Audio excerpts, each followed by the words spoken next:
అక్షయ తృతీయ శుభదినాన్ని పురస్కరించుకుని ఆదిలాబాద్ మార్కెట్ కిటకిటలాడుతోంది. పలు గ్రామాల నుండి అన్నదాతలు పెద్ద ఎత్తున తరలివచ్చి విత్తన దుకాణాల వద్ద క్యూ కట్టారు.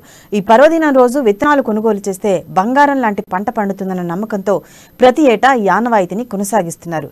ఖరీఫ్ సీజన్ కోసం ఈ విత్తనాలను కొనుగోలు చేయడానికి ఆయా దుకాణాల వద్ద బారులు తీరారు. ఉదయం నుండే సీడ్స్ అండ్ ఫెర్టిలైజర్స్ షాపులు రైతులతో సందడిగా మారాయి.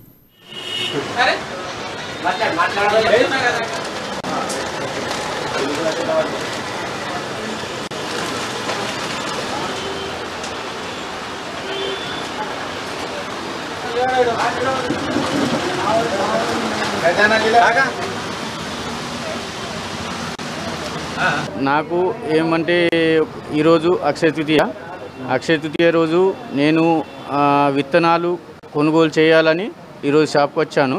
అంటే నాకు ఒక అనుభవం అన్నట్టు ఏం లేదు, కానీ ఈరోజు కొనుగోలు చేయాలని విత్తనాలు వీళ్ళ ఆధ్వర్యంలో నేను ఈరోజు కొనుगोल చేశాను. उत्पन्न आम्हाला थोडासा बदल वाटून राहिला. आज बियाण घेतलं तर 2 वर्ष झाले मी सतत बियाण हेच घेऊन राहिलो. येथून उत्पन्नात आम्हाला चांगलं वाटून राहिलं म्हणून आम्ही आज बियाण घेऊन राहिलो. अक्षय तृतीयेच्या दिवशी चांगला दिवस आहे आज म्हणून आम्ही बियाण घेऊन राहिलो.